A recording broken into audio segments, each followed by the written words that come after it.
les planètes, qui est aussi apparemment ce qu'on a pu mesurer directement dans le Soleil via la mission de Genesis. Ce rapport est 1 pour 450. Sur Terre, dans le diazote qui remplit en grande partie cette salle, il est de 1 pour 272. Et ben dans les comètes, jusqu'à présent, on a pu le mesurer surtout dans CN, qui vient de la dissociation de l'acide cyanhydrique, on a trouvé 1 pour 150. Donc, c'est pas le même que sur Terre, entre guillemets. Mais bon, jusqu'à présent, l'acide cyanhydrique, c'est que 0,15% par rapport à l'eau dans les comètes. Et en plus, c'est pas l'élément dans lequel il y a plus d'azote dans les comètes. La grande question qui se pose, c'est de savoir est-ce qu'on a du diazote dans les comètes. Alors jusqu'à présent, on n'a jamais réussi à en voir et apparemment, quand on a pu faire des mesures, il y en a très peu. Donc l'essentiel de l'azote serait sous forme d'ammoniac, de l'ordre de 0,5% dans les comètes, ammoniac NH3. Et l'ammoniac, c'est presque encore plus difficile que pour observer dans l'eau, d'une part parce qu'il n'y en a pas beaucoup, mais aussi depuis le sol terrestre, on n'arrive pas à observer. Donc mesurer le rapport azote 15 sur azote 14 d'ammoniac, c'est quasiment impossible. Il aurait fallu avoir une comète extrêmement brillante avec le télescope Herschel, mais qui lui a fini sa mission. Mais par contre, en lumière visible, on peut observer un résidu, si on veut, de l'ammoniac cassé par rayonnement solaire, qui est NH2. C'est-à-dire que c'est NH3 qui va donner NH2 plus H. Donc si l'essentiel de NH2 vient de l'ammoniac et pas d'autre chose qu'on n'aurait pas encore découvert, mesurer le rapport 15 NH2 sur 14 NH2, ça va nous donner un rapport dans l'ammoniac. Et on a pu faire ces mesures, c'est tout récent, c'était publié cette année. Ça a été observé dans la comète Lemon, une fois de plus, avec le télescope du VLT, et aussi avec le télescope Subaru qui se trouve à Hawaï dans la comète Lison, le 15 novembre 2013. Alors eux, ils ont eu de la chance, parce que cette comète Lison, elle a pas mal déçu, mais elle a eu un beau sursaut le 15 novembre, et c'est le jour même où ils ont fait cette observation. Donc ils ont pu mesurer ce rapport, et ils trouvent à nouveau un rapport un petit peu comme l'acide cyanhydrique, environ 1 sur 135. Donc en gros, il y a 2 fois plus d'azote lourd dans les comètes que dans la Terre. Alors là, on peut se poser à nouveau des questions. Est-ce que les comètes ont vraiment contribué à l'apport de matériaux sur Terre, sachant que manifestement, l'azote des comètes n'est pas exactement que celui qui est sur Terre. Alors après ça, les comètes ont pu apporter de l'eau, et l'azote de l'atmosphère terrestre aurait pu être piégé par la Terre lui-même localement ou venir d'ailleurs. C'est pas exclu non plus. Alors, pour finir, je vais vous parler de l'avenir, et de l'avenir relativement proche, à savoir la mission Rosetta. Donc j'ai pas encore beaucoup de résultats à vous présenter parce que la mission elle est encore en chemin, mais on a déjà fait une grande partie du chemin. Donc comme vous le savez peut-être, elle a été lancée plus de 10 ans, donc le 2 mars 2004. Et cette mission doit se terminer donc à la fin de l'année prochaine. Et la cible de la mission Rosetta, que Jean-Pierre a eu du mal à prononcer, c'est la comète Churyumov-Gerasimenko. Donc, j'ai eu le plaisir de croiser Klim Churyumov et Svetlana Gerasimenko lors d'une conférence il y a quelques années. Et donc elle porte le numéro 67P, donc c'est une comète périodique de la ceinture de Kuiper aussi, issue de la ceinture de Kuiper, donc qui appartient aux comètes de la famille de Jupiter, qui revient nous voir tous les 6 ans et demi à peu près. Et donc sur une orbite peu inclinée. Et là, la différence des précédentes missions spatiales, on ne veut pas la survoler à 10 km par seconde, mais se mettre en orbite autour. Donc il s'agit justement d'arriver le plus lentement possible. Donc on est parti il y a 10 ans et on a dû faire un bon bout de chemin avant d'y arriver. Et puis alors la différence aussi des principales missions cométaires qu'on a eues jusqu'à présent, c'est que là on envoie un laboratoire sur place. C'est-à-dire qu'on n'en est pas encore au retour d'échantillons cométaires, mais au lieu de passer à côté de la comète et puis prendre quelques images, là on envoie un laboratoire carrément avec tout un tas d'expériences. Alors j'ai mis en jaune là-dessus les expériences qui sont en gros sur les télescopes embarqués. Donc ALICE qui est l'instrument ultraviolet, Virtis qui est l'instrument infrarouge, Osiris qui est la double caméra optique, et Miro qui est le petit radiotélescope sur lequel je travaille plus particulièrement. Et puis vous avez en orange tout un tas d'expériences qui, elles, ont pour but d'analyser le matériau sur place. Donc vous avez Rosina qui va analyser la composition du gaz, Jada qui va analyser la forme, la vitesse des particules, Cosima la composition des poussières, Midas qui a un microscope embarqué, et puis aussi d'autres expériences, donc des expériences de radio. Et aussi, comme vous voyez en bas, un module qui s'appelle Philae, qui est je dirais, un deuxième je dirais, laboratoire qui lui va se poser à la surface.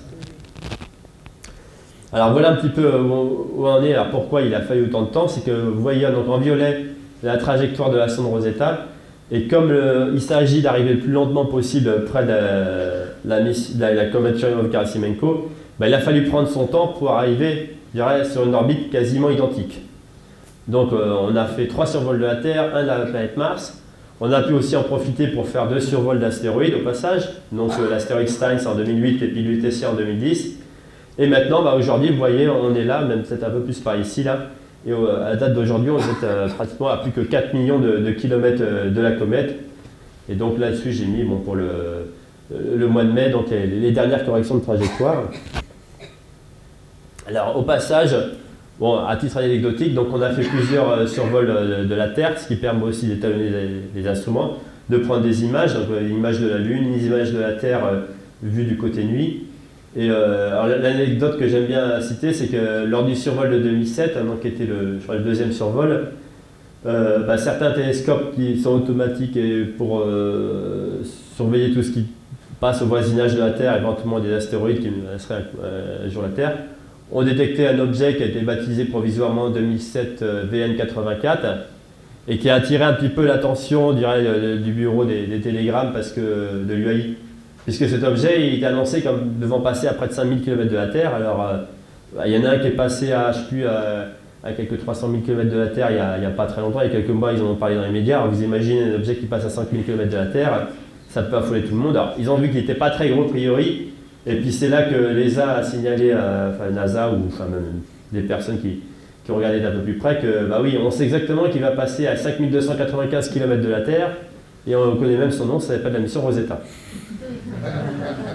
Donc comme quoi, maintenant, en fait, ça veut dire aussi que les télescopes qui surveillent ce qui pourrait menacer la Terre et ce qui est dans le ciel, arrivent à détecter un peu tout, puisqu'ils arrivent même à détecter des sondes qui ne font que 3 mètres de côté, et à des vitesses assez grandes.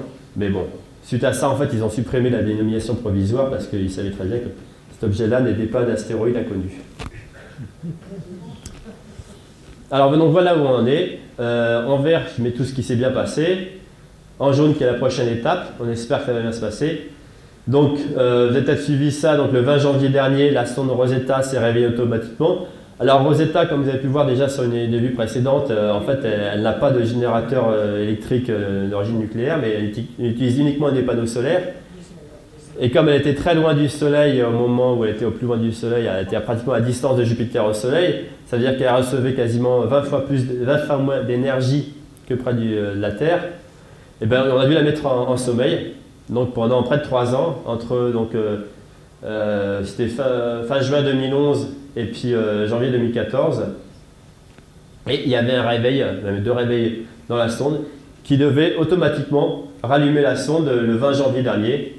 Et bon, les concepteurs de l'Agence spatiale européenne ont bien fait leur boulot, la sonde s'est réveillée à l'heure. Bon, il y avait 40 minutes de retard parce que l'ordinateur a dû redémarrer une deuxième fois, mais tout s'est bien passé. Et à l'heure actuelle, donc depuis, on rallume progressivement chacune des expériences, on les reteste. Donc la moitié des expériences ont été retestées, jusqu'à présent tout se passe à peu près bien. Lundi dernier, c'était l'expérience Virtis, qui est le spectromètre infrarouge, qui a été rallumé. Donc il y a une grande partie de mes collègues à Meudon qui travaillent dessus. Donc je peux vous dire que la caméra visible elle marche bien, le spectromètre infrarouge qui prend aussi des images elle marche bien.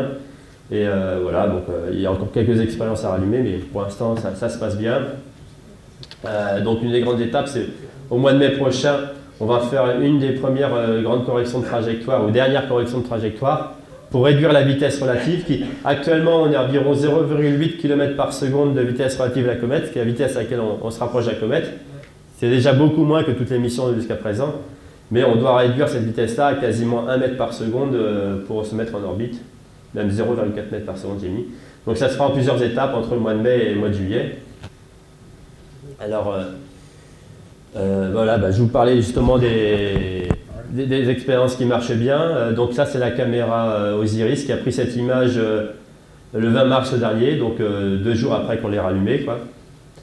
Alors bon, pour ceux qui sont des spécialistes, ils reconnaîtront éventuellement la main globulaire M107 dans Uticus, mais Ce qui nous intéresse, c'est ce petit point brillant qui se trouve ici, pas si brillant que ça, là-dessus il est environ de magnitude 12,5-13, et qui est la comète. Donc on peut dire que Rosetta a pris sa première image, en fait c'est peut-être même la deuxième, du noyau de la comète Churyumov-Gerasimenko, à une distance qui était de l'ordre de 5 millions de kilomètres au mois de mars. Aujourd'hui on doit être à peine 4 millions de kilomètres, on s'en rapproche doucement. Donc la comète maintenant est suivie régulièrement par Osiris, on commence à préciser sa période de rotation, tout ça. Enfin, elle est connue a priori, mais on va surveiller ça de près. Et donc on s'en rapproche, sachant que la comète pour l'instant est relativement inactive, puisqu'on est encore à plus de 4 unités astronomiques du Soleil.